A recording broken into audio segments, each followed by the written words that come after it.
Lions make Matthew Stafford the highest-paid player in NFL history. The Lions and Matthew Stafford agreed on a contract extension worth $135 million over 5 years on Monday, according to multiple reports. The deal makes the ninth-year quarterback the highest-paid player in NFL history. At a reported annual value of slightly more than $27 million, Stafford's contract tops that of Raiders quarterback Derek Carr, who led the league for about 2 months after inking a 5-year, $125 million pact in June. The next NFL salary record could be set by Redskins quarterback Kirk Cousins, who is playing on his second straight one-year deal after the team again used the price tag on him.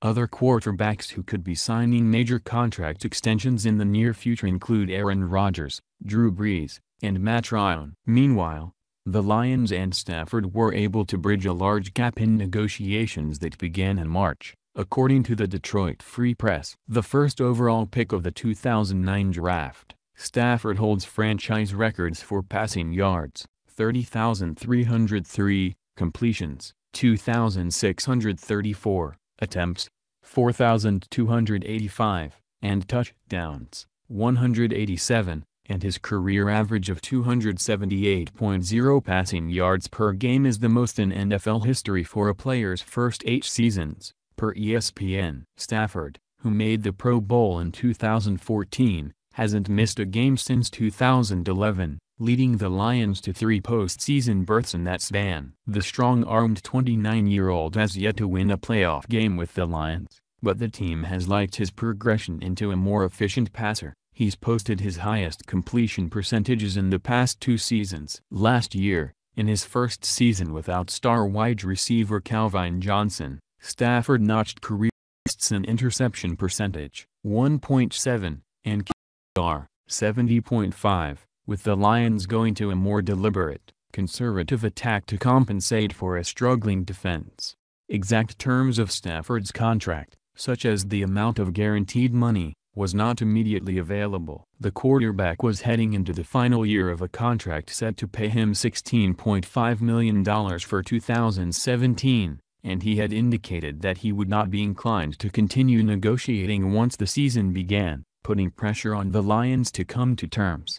In addition to his 0-3 playoff record, Stafford has gone just 51-58 in his 109 regular season starts, although he's 27-21 over the past 3 seasons. More significantly, as an above-average starter at the game's most important position, he is a commodity that would be very difficult to replace on the open market, and the Lions' history has been marked by a lack of stability at quarterback.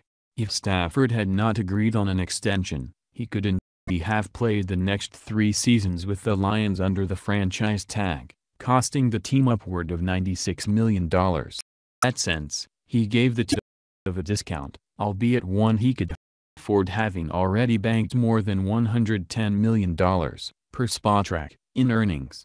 The Joe Flacco rule helped Matthew Stafford become NFL's top-paid player. Detroit Lions quarterback Matthew Stafford became the NFL's highest-paid player on Monday. 19 months after Ravens quarterback Joe Flacco held that same title. The connection between the strong-armed passers is that Stafford reached the financial pinnacle the same way Flacco did. Call it the Joe Flacco rule. Teams will pay a premium price for a quarterback, not because they believe they're the best player in the NFL but because they know they won't find a better quarterback right away. Desperate times call for disparate numbers. The Lions, like the Ravens, knew another team would gladly overpay for Stafford if he reached free agency and, in return, Detroit would be once again searching for an answer to the most important position in the game. Just ask the Browns, Bills, Jets and Jaguars how the lack of a proven passer can handcuff a franchise. This is why gave $135 million over 5 years to a quarterback who has a career-losing record in the regular season, 51-58. And a mediocre 84.7 career passer rating. Does this sound like someone who became the richest player in the league? This is eerily similar to March 2016,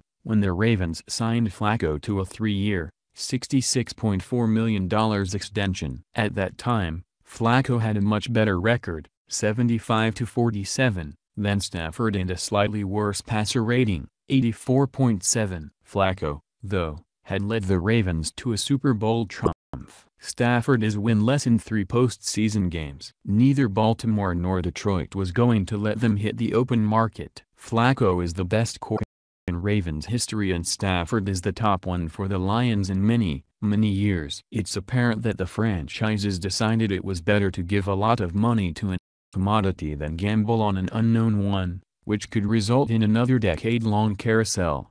The Ravens went through 15 starting quarterbacks in the franchise's first 12 seasons before landing Flacco in the first round of the 2008 draft.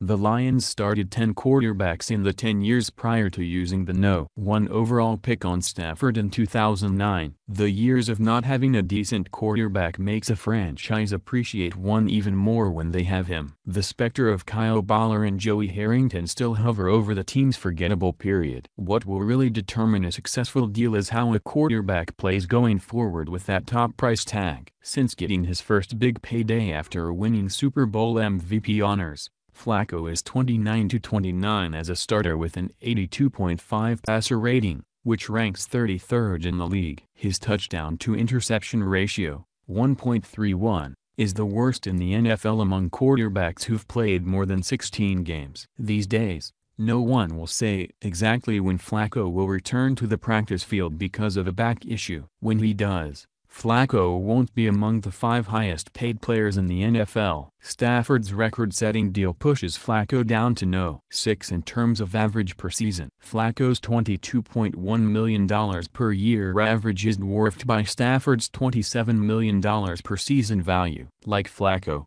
Stafford isn't expected to stay at No. 1 for too long. The money for quarterbacks is only going to go up with Aaron Rodgers, Matt Ryan, Kirk Cousins and Drew Brees